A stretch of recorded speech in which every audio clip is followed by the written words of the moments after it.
Hello viewers, I'm here again. My name is Afolabi Dollars, known as The Voice. Today, quickly, I'm going to be addressing a misrepresentation that has been in the Christendom over time. A misrepresentation that many of us are guilty of. Most scholars, Bible scholars, Christians, in the body of Christ are guilty of, including myself, until I had a conversation, I think in 2012 or thereabout. I had a conversation with one of my American friends like that pointed my attention, to this. And both of us had a conversation for some time about this subject, which I now went afterwards to go make my own study, my own research about the subject. Okay, and it's about the subject of the word or the term Lucifer. Lucifer. Who or what is Lucifer? Who or what is Lucifer? I know that many of us have this belief that is Satan, that Lucifer is Satan. Lucifer is referring to Satan. But I'm here to tell you that no, Lucifer is not Satan, or Satan is not Lucifer, anyhow you want to put it. Lucifer is not Satan. Satan is not Lucifer.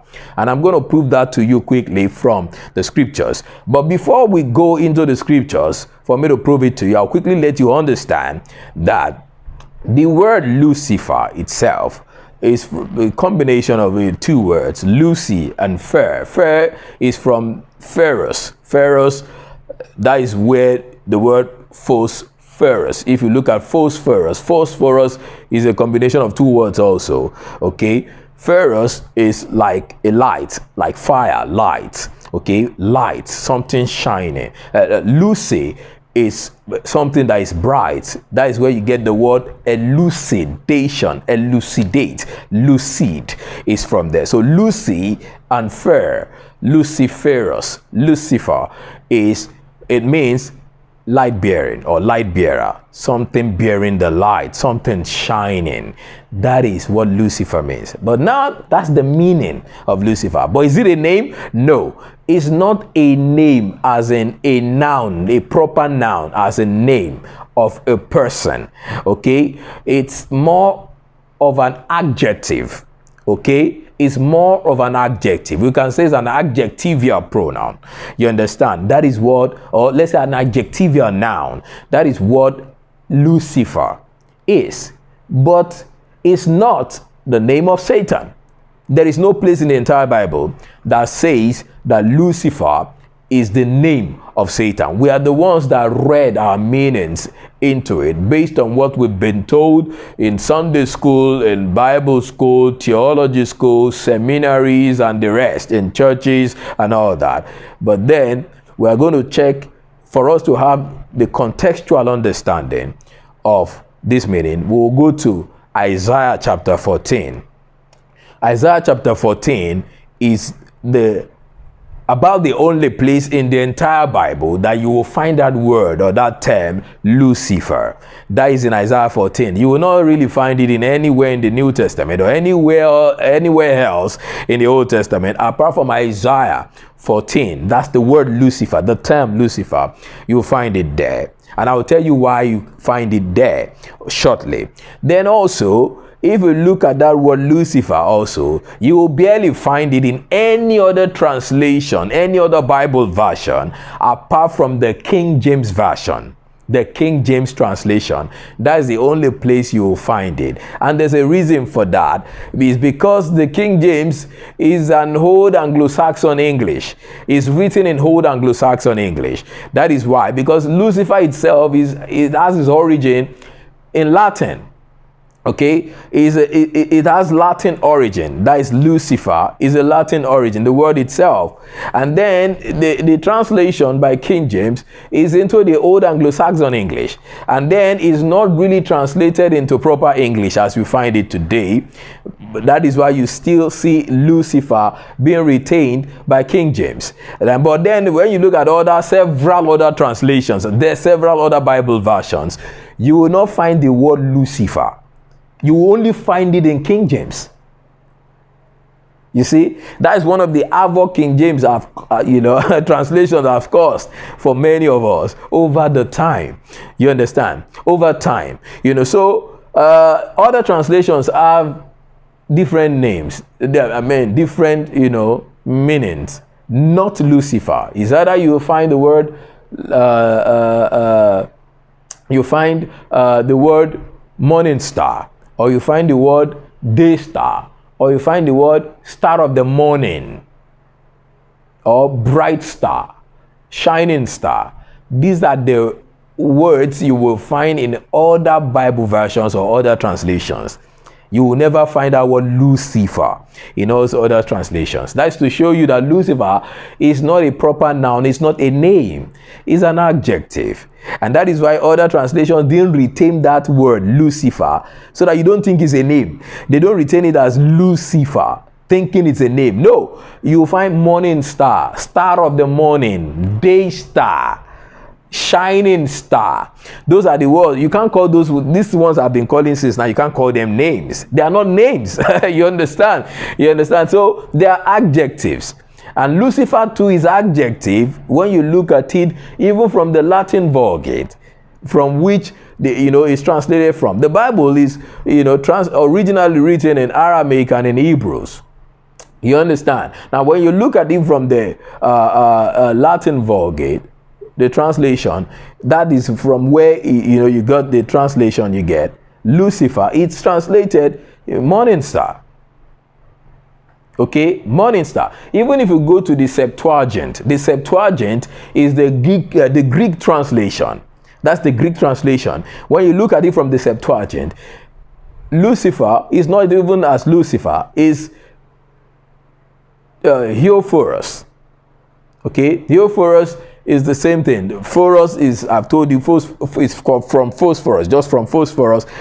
Phoros is like fire, light. Just like the matches you use in your kitchen to light, it's made of phosphorus. And that is why you see light, fire, coming out to bring light, and it shines. You understand? Theophorus means bearing the light, a light that shines. You understand? So either from the Latin Vulgate or from the Septuagint, it's shining light, bearing light. You understand? That is what it means. It's not ever written as a name. It was never a nominal nomenclature. It was an adjective. Okay? So quickly, let me go to King James and read Isaiah 14 so that we'll understand why the term Lucifer came in, which I've been saying since. Okay? But for you to understand Isaiah 14 very well as a chapter, as a passage, you need to read the entire chapter. The word Lucifer, you will find it in verse 12, Isaiah 14 verse 12. But don't just read verse 12. If you read verse 12, you will not understand it. You will think it's referring to Satan because of certain words you also see, like heaven, you cut down to the earth, and all those things. You will think it's referring to Satan. But no, you have to read from the beginning to the last verse. I think up to verse 28 or so, for you to understand the contextual interpretation of this chapter 14. And that's what I'm trying to do. But I'm not going to read all the whole chapter 14 because of time. I'm just going to pick and go. Then I'll do the explanation. I've already told you, go and do your own personal study yourself by studying the entire chapter 14 with what I'm going to drop, the seed I'm going to sow into you now. Now go back to read chapter 14 again. Then, not with a biased mind this time, with a very objective mind, and you understand very clearly the contextual interpretation of Isaiah 14. And then, by the time I'm done, you even know who Lucifer or what Lucifer is. Okay. Quickly, Isaiah 14. Let me read verse 4 for you to understand what chapter 14 is about. For you to understand what chapter 14 is about, we'll take it from verse 4. Quickly. Verse 4 says, thou shalt, I'm reading from King James Version now. Thou shalt take up this proverb. Proverb. Please underline the word proverb. Take note of the word proverb. Thou shalt take up this proverb against the king of Babylon. Also underline king of Babylon. Those are keywords. These are keywords. Okay. proverb against the king of Babylon, and say, how have the oppressor seized, the golden city seized. Quickly. Of course, we know that golden city is referring to Babylon. Quickly. NIV, that is the New International Version. Let's see what verse 4 says in Isaiah 14 of New International Version. It says, you will take up this taunt, T-A-U-N-T, taunt, against, underline taunt, okay, taunt, against the king of Babylon. We see king of Babylon here again, not Satan, king of Babylon. King of Babylon, how the oppressor has come to an end, how his fury has ended. Okay, quickly, let's go to Message translation. Now, Message translation is taking verse 3 and 4 together. So we'll read it, don't worry. It's taking 3 and 4 together. But when we get to verse 4, I'll make you understand that we've gotten to verse 4. Quickly, he said, when God has given you time to recover from the abuse and trouble and hard servitude that you had to endure, you can amuse yourselves. You can amuse yourselves by taking up this satire. Please underline satire. By taking up this satire, proverb, taunt, satire. By taking up this satire, a taunt against the king of Babylon. By taking up what? This satire, underline satire. Satire. This is verse 4 I'm reading in Message translation now. By taking up this satire, a taunt against the king of Babylon. Can you believe it? The tyrant is gone. The tyrant is over. God has broken the rule of the wicked, the power of the bully rulers that crushed many people. A relentless reign of cruel outrage established a violent rule of anger, rife with torture and persecution. Okay, that's the Message translation. Now, let's go to the Amplified version quickly. The Amplified, verse 4, Isaiah 14:4 is where we are now. Still, Amplified version. It says, that you will take up this taunt. Amplified also used taunt, T-A-U-N-T, taunt. This taunt against the king of Babylon, and say, how the oppressor has seized his insolence, and how the fury has ceased. Now, sorry, quickly, the New Living Translation. New Living Translation says, you will taunt the king of Babylon. You will say, the mighty man has been destroyed. The mighty man, not a spirit. The mighty man, underline the word man. The mighty man has been destroyed. Yes, your insolence is ended. Quickly, my favorite translation, or let me say one of my favorite, because I like the Hebrew Greek translation. But then my translation that I love so much, that I use frequently, most of the time, that is the Holman's Christian Standard Bible. Now, so let's look at the Holman's translation. What does it say? He said, you will sing this song of contempt. Contempt means to despise, to make jest, to despise. Okay? He said, you will sing this song of despise. So, it's a song of despise.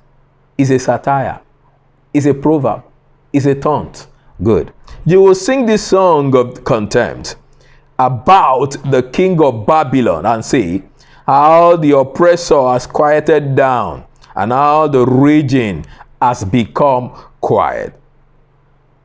New King James Version says, verse 4.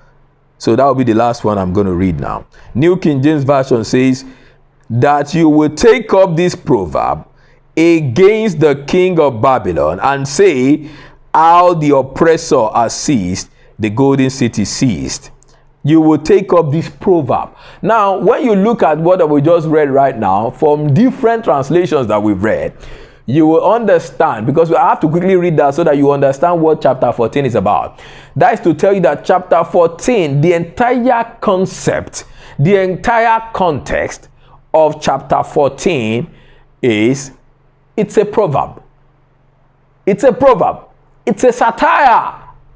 And you know, when you know what a satire means, you didn't take satire literally.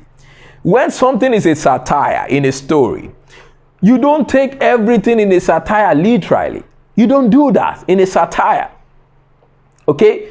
When something is a proverb, you don't take proverbs literally. So it's a proverb. It's a song of contempt. It's a song of contempt. It's a satire. It's a proverb. It's a taunt. That is what the concept, the context of the entire chapter 14 of Isaiah is about.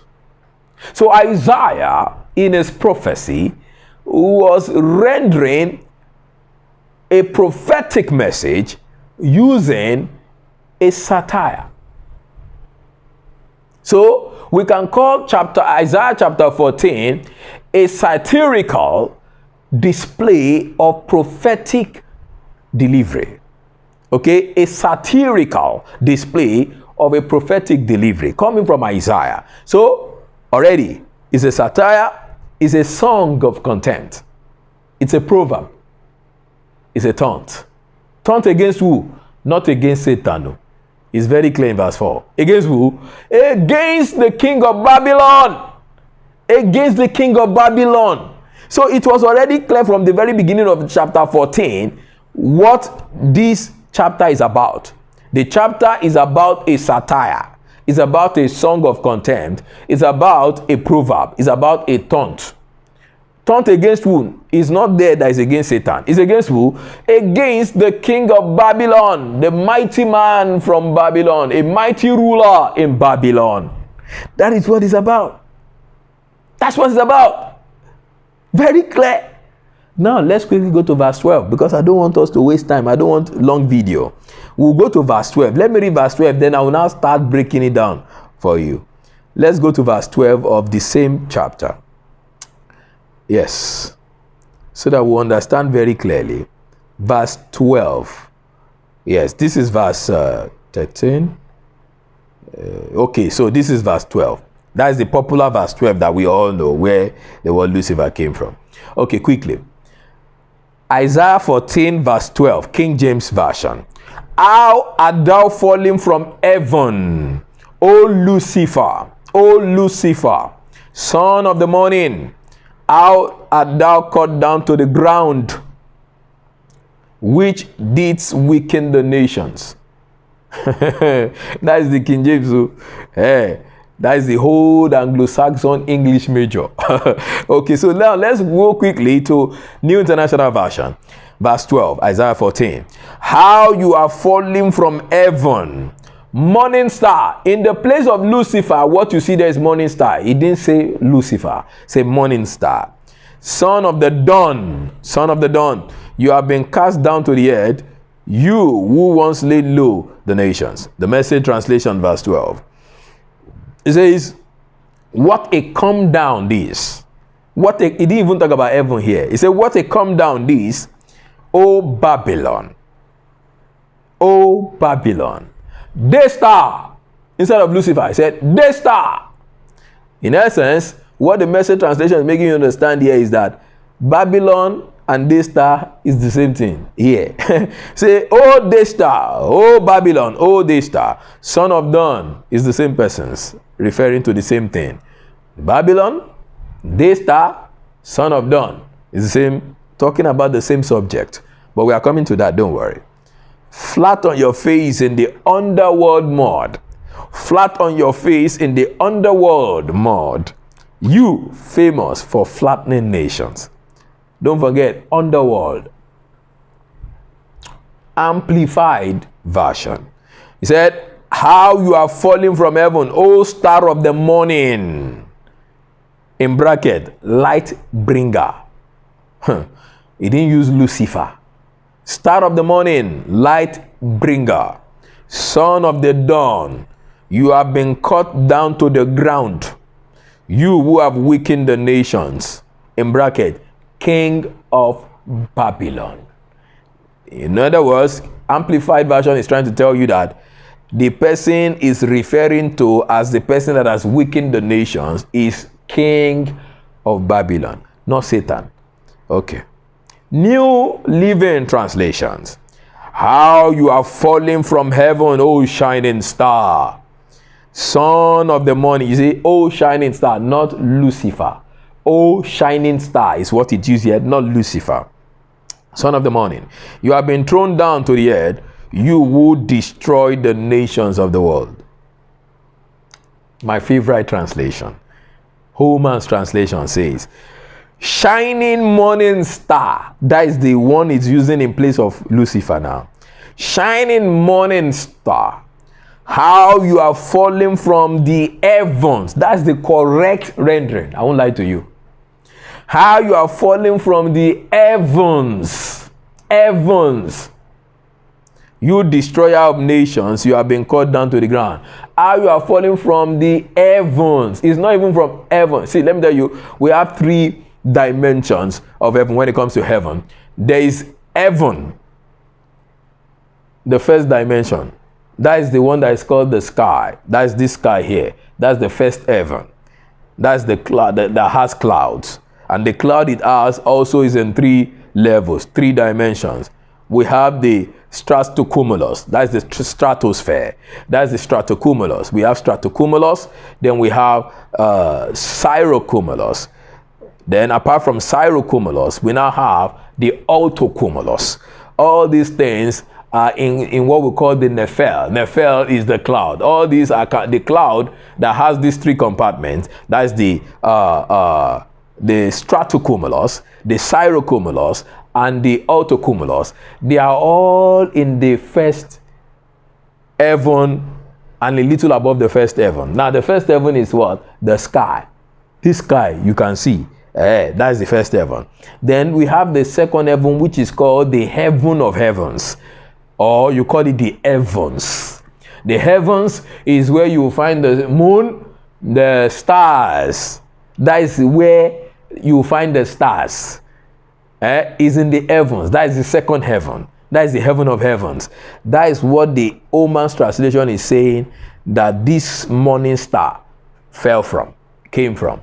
Which is even not literal, it's metaphorical, but I'm coming to that. The falling that they are telling you about there is metaphorical. It's not as if one star actually fell from heavens. You understand? But what he's saying is that has fallen from the heavens. That is the second heaven, because that is where you will find this morning star. I will tell you what the morning star is later. That is where you will find this morning star, or star of the morning, or which other word is used for it, the shining morning star, or the bright morning star. Call it the bright morning star, call it the shining morning star, call it the star of the morning, call it day star. It's the same thing. You will only find it in the heaven of heavens. That is the second heaven. That's where you also find the moon. Then there's what we call the third heaven. That is the throne room of God. Those are the 3 levels of heavens. Good. Now, the Holman's translation is now saying, shining morning star, how you are falling from the heavens.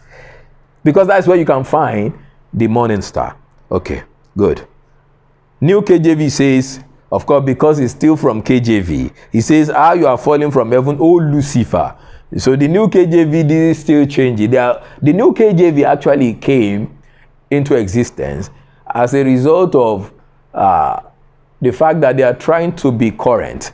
That, okay, the old Anglo-Saxon English that was used in the KJV translation is the reason they brought the new King James translation, so that they can make different changes and all that. Okay, and even in some of the changes that was made, there are still some errors in it, which today is not the day for me to go into those errors. But here, it still didn't change it. It changed some other things, this version and KJV, but it didn't change this one here. O Lucifer was used. Now, quickly, let's now go into our talk. Now, from what we have read here so far, if you have been paying attention to what I've been saying, you'll realize that the first thing that I established was what? The first thing I established was the entire chapter 14, where you will find the word Lucifer, where the word Lucifer ever came out from in the entire Bible, is in Isaiah chapter 14. Now, since that is where it came out from, is in Isaiah chapter 14, I had to go to study Isaiah chapter 14 personally in 2012. And then when I studied Isaiah chapter 14, it now made me to understand certain things. I had to go study different translations. And in my studying of different translations, I now came to understand that it is only KJV, as we can see also in the new KJV, is the same thing. It's just the a new. It's just like Samsung bringing out a phone, then they now bring a new version of phone. Of course, it is still Samsung, just different alterations and all that. Yeah, it's what we call a mutatis mutandis. You compare one version with another version. That's it. But then is the only version that has Lucifer, and I've established it already that Lucifer is not a name. Talk less of it even being the name of Satan. It's not even the name of anybody. It's not a name. It's an adjective that was used. So how did the name came about? How did Lucifer come about? How did morning star come about? How did shining morning star or day star come about? There was a king in Babylon. This king, his own name, his real name, the original name is Sargon II. Sargon II ruled Babylon around 705 BC. Between 705 BC to 710, he ruled Babylon. Sargon is the name of this king. This king was a tyrant. We have read it from the some of the verses, the two verses I quoted now. Even from verse 4, it made it clear that this king that they are referring to was a tyrant. He terrorized many nations. As at this point, I'm telling you, Babylon was the world power. Babylon was ruling the entire world. It was the world power. He has everything within his arsenal to crumble any nation. No nation could battle Babylon. No nation could face Babylon. The children of Israel were taken in exile. They were in Babylon for years, more than 70 years in Babylon, as slaves. Babylon was a conquest to the core, a very strong, one of the strongest conquests in history. Now, going from nation to nation, conquering nations, subduing kingdoms, subjecting them to undue conformity. That was what Babylon was about in those years, in those times. As at this time, Babylon was the strongest nation in the entire world.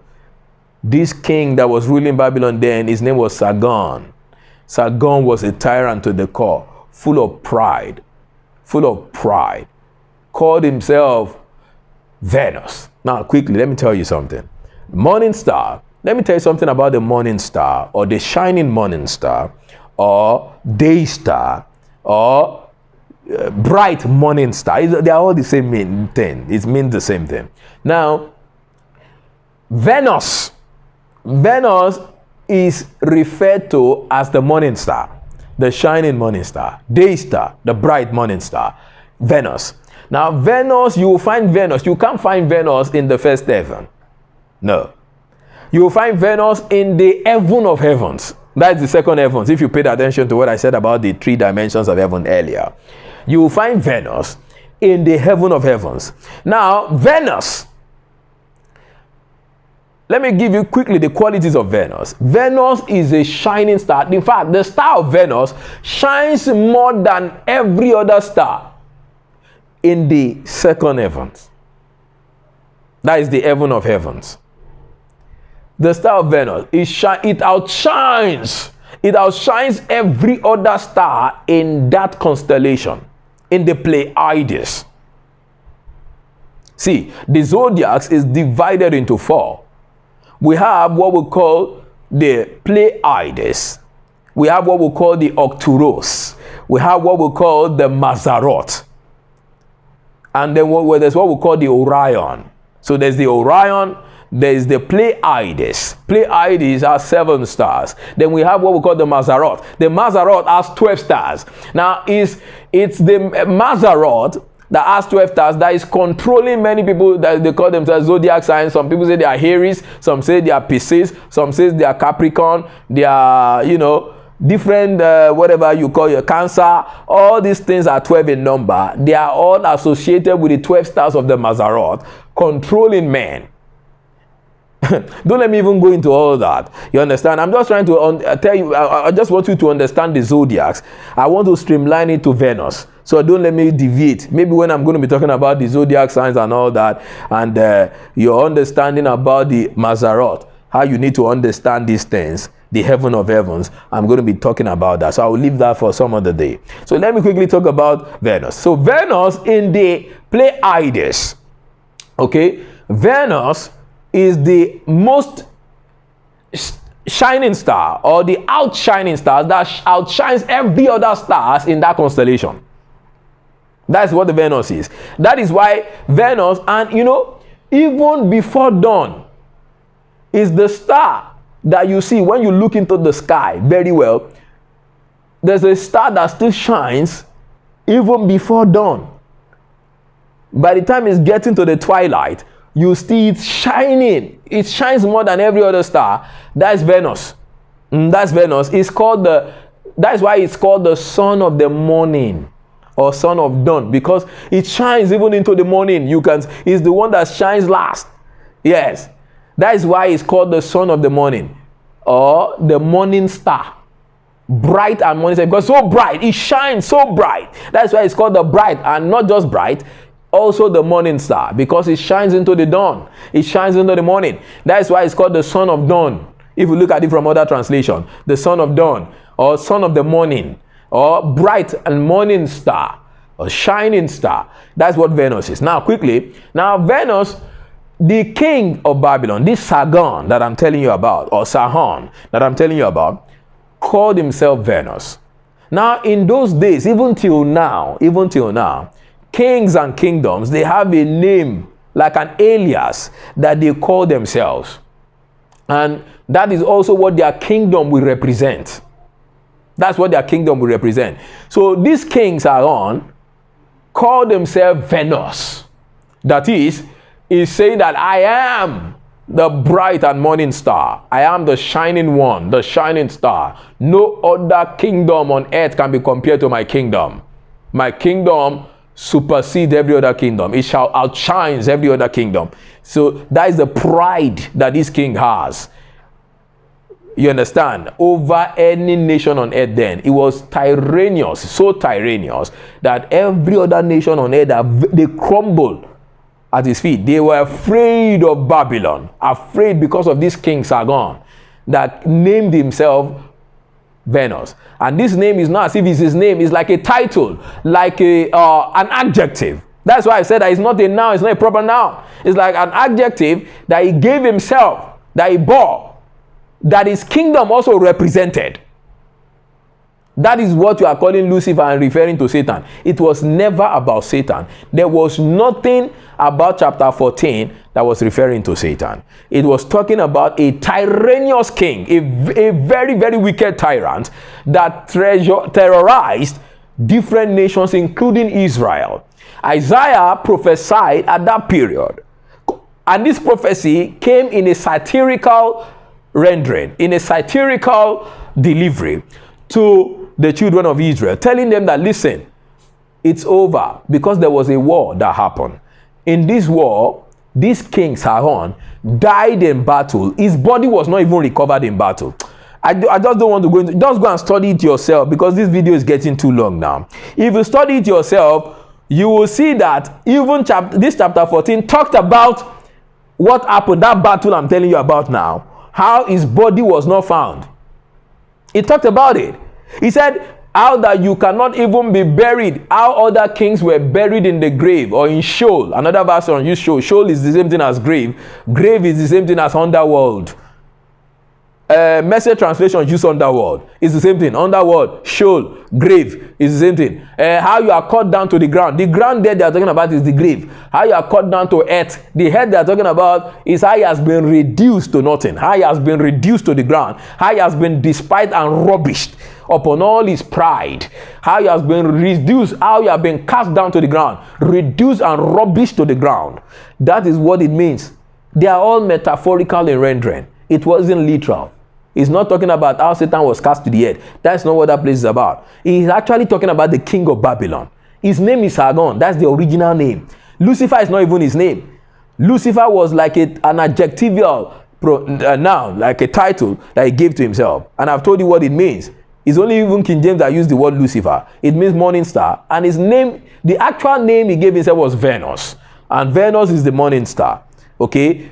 And when he went for battle, it was in this battle that he was murdered, pierced with arrows, cut with the sword, to the extent that his body was not even found. According to history. Go and read history. His body was not found, not to talk of even getting his body to be buried. His body was not found. And if you read Isaiah 14 very well, you will see there that his body was not even found. He said that how other kings of the other nations were buried, they are in their graves. But your body was not even found to be buried. It's in there. It's there. Go and study it yourself. It's there.